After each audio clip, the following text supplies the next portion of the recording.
Hello, everyone. My name is Garth Allen. I'm the Spiritual Life Director here at Silver Bay YMCA.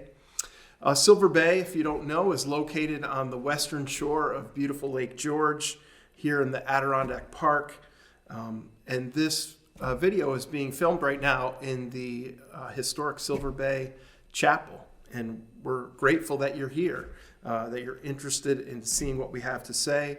I'd first like to thank Kyle Stewart and Rob Totoro of the Alliance of New York YMCAs for inviting myself and my colleague Bruce to share some talks with you at the New York Alliance of YMCAs and to our fellow colleagues around New York.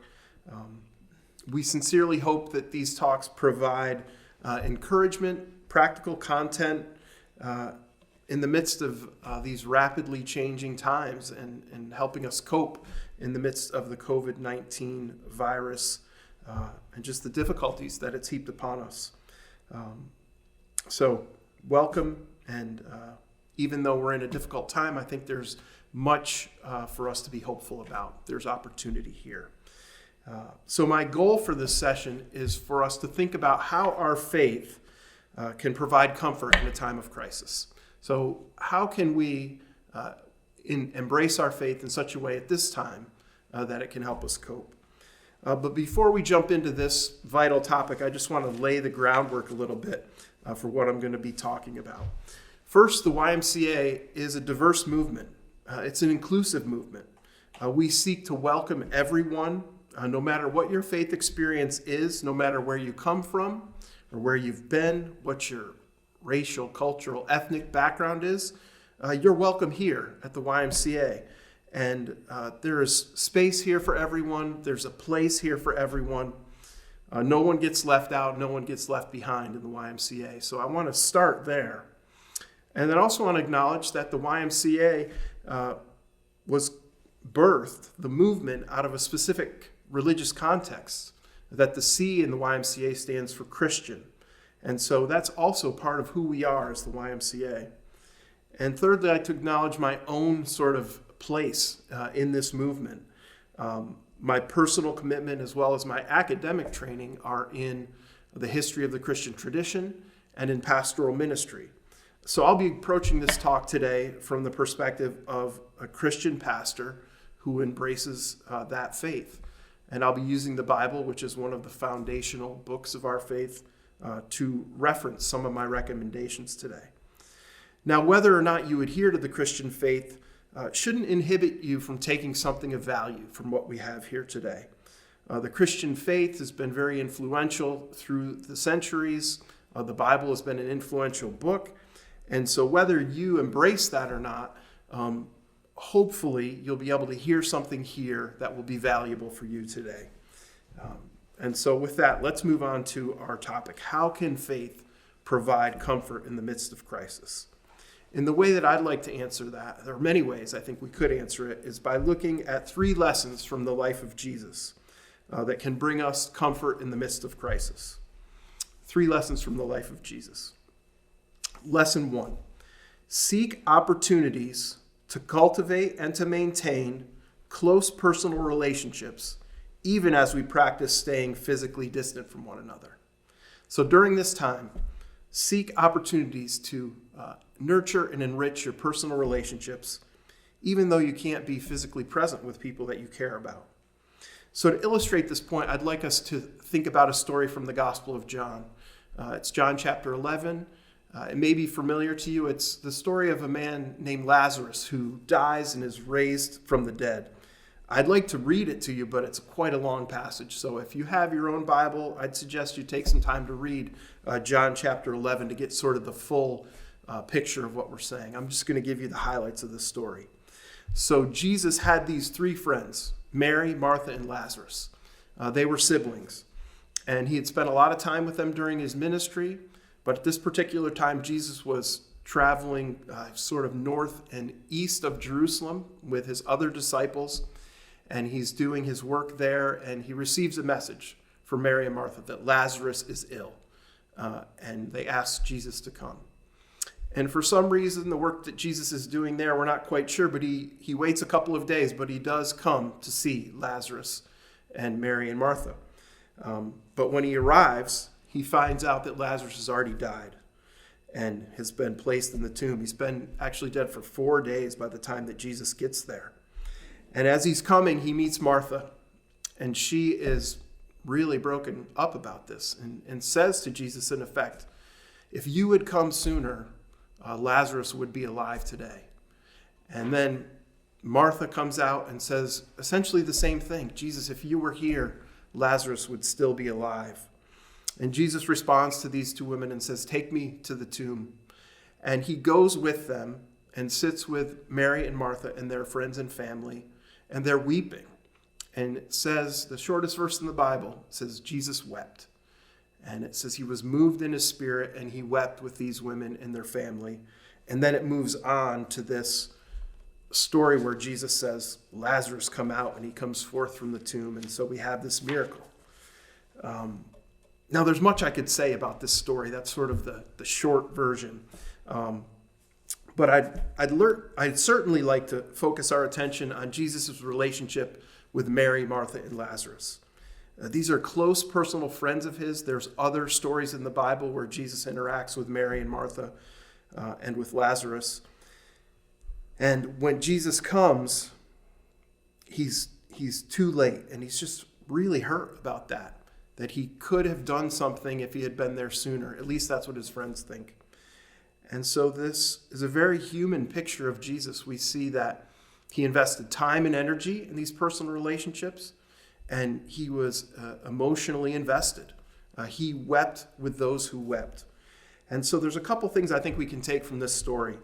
First is this fact that Jesus invested time and energy in people, that he invested time and energy in those who were close to him. He sought to cultivate and care for those people around him. And so I think that's instructive for us. And secondly, Jesus exhibited empathy. He exhibited empathy towards Mary and Martha in this time of crisis. Now, empathy is the capacity to understand or feel what another person is experiencing. And it's experiencing it from within their frame of reference. That is the capacity to place yourself in another person's position and essentially feel what they're feeling. And that's what Jesus did. He wept with Mary and Martha in the midst of their painful situation. So at this time in our lives, we can emulate Jesus by cultivating these close relationships with family and friends, even as we're essentially forced to keep distant from them. There are many means available to us, right? We can call them on the phone. We can use FaceTime. We can use Zoom calls or Skype. We can do many different things to stay in touch, to cultivate our relationships, even though we can't necessarily be in the same room physically with them. And we also need to cultivate empathy for our family and friends. We should try to put ourselves in their shoes as they deal with the struggles of COVID-19, as they face challenges around this time in their lives. So ways of showing empathy are demonstrating kindness and care instead of maybe harsh words or sarcasm, maybe demonstrating understanding instead of anger, exhibiting compassion and concern. These are great ways to show empathy for your family and friends in this difficult time. Lesson number 2, embrace solitude or silence by practicing technological distancing. Embrace solitude and silence by practicing technological distancing.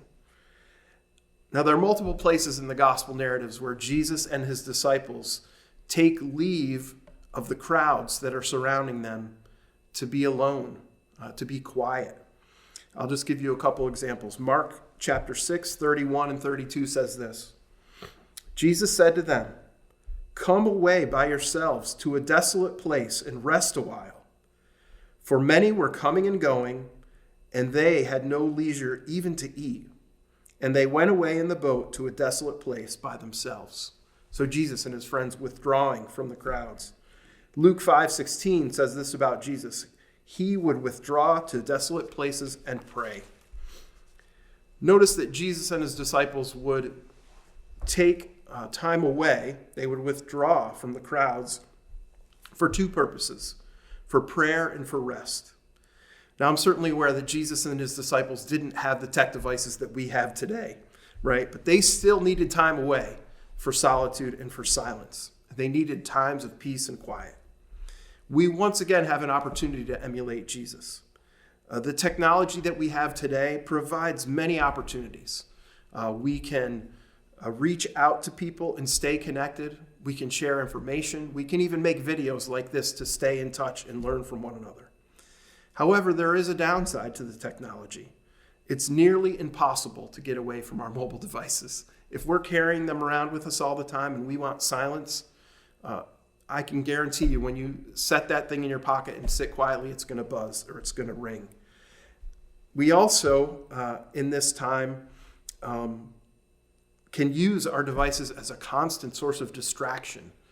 We can keep up to tabs on our social media, on the news feed, on everything, and in doing so, sort of miss this opportunity to have time alone and quiet. So I'd encourage each of you to take some time each day to shut off your phone, to set it aside, and experience silence. Maybe take a walk, maybe pray or meditate. Just simply close your eyes and sit and listen to the quiet. There's a sound in the quiet, but it's beautiful. It's different than the sound that all our devices produce. It may be strange at first if you're not used to silence, but trust me, I think you'll get used to it. I think you'll find real value in taking time to just sit and be and listen to the quiet. It's a way to recharge and re-energize yourself, to re-enter and engage with your family and friends like we talked about before. Lesson number 3, intentionally choose to shift your focus. Intentionally choose to shift your focus. Now, in the Gospel of Matthew, Jesus gives perhaps his most famous teaching, chapters 5 through 7. It's called the Sermon on the Mount. It's this extensive and comprehensive teaching that Jesus gives.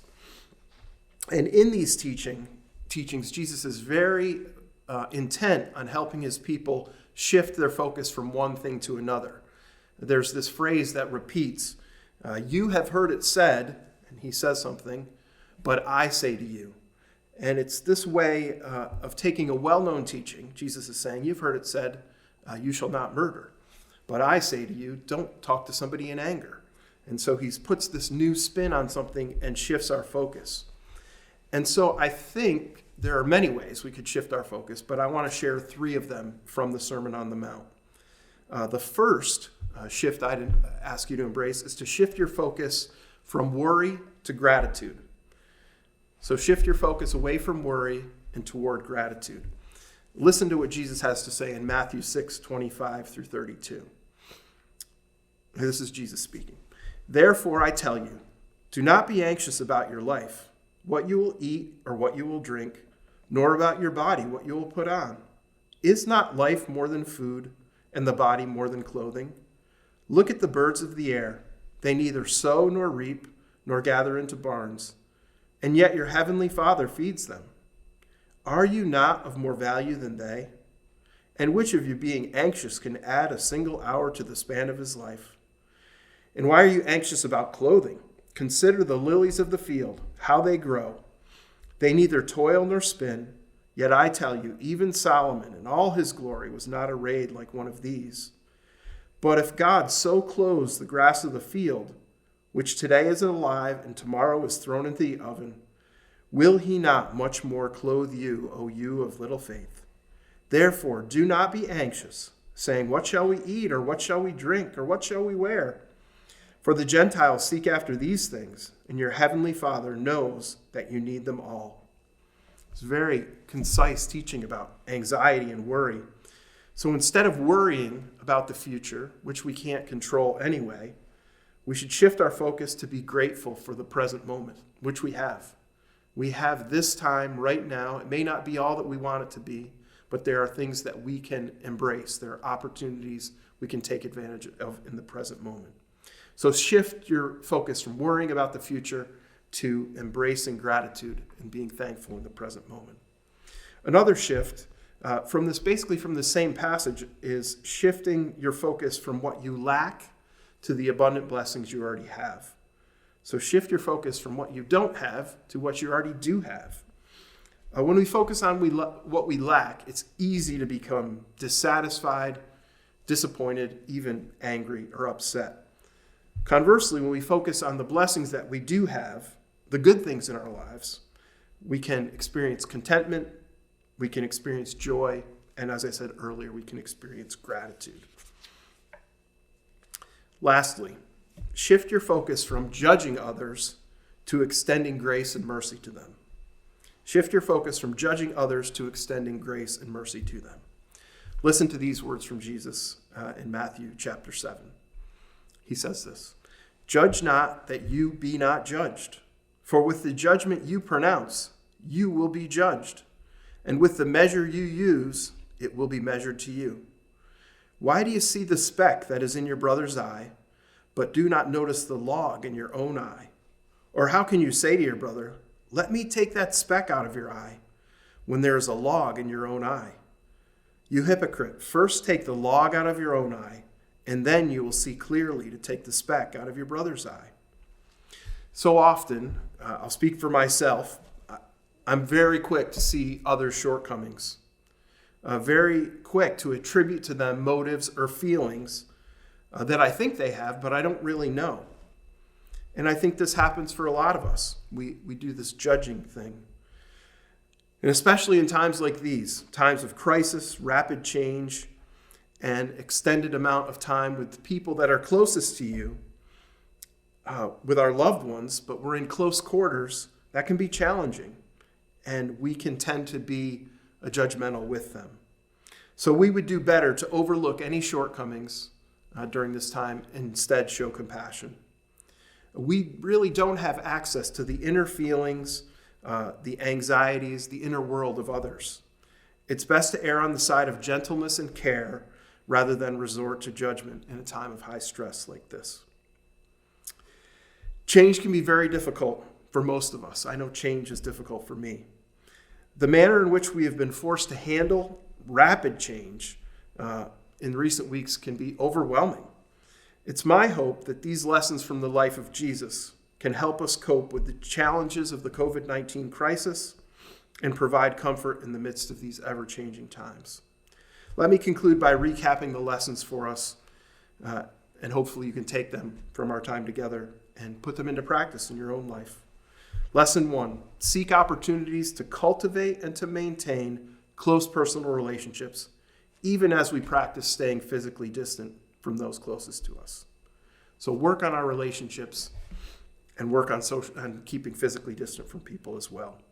Lesson 2, embrace solitude and silence by practicing technological distancing.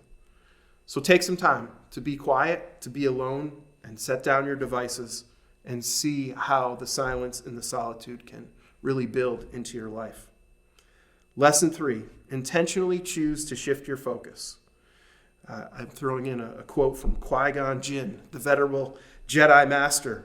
He was giving a lesson to young Anakin Skywalker, and he said this, your focus determines your reality. Your focus determines your reality. So we need to shift our focus if we want our reality to be different. So shift your focus from worry to gratitude, from what you lack to the blessings you already have, and shift your focus from judging others to extending grace and mercy to them. Thank you so much for listening to this message today. I sincerely hope that you'll be able to find something helpful for your own time in the midst of this crisis. We ask that God would bless you, your family, and your YMCA during this time. Thank you for listening.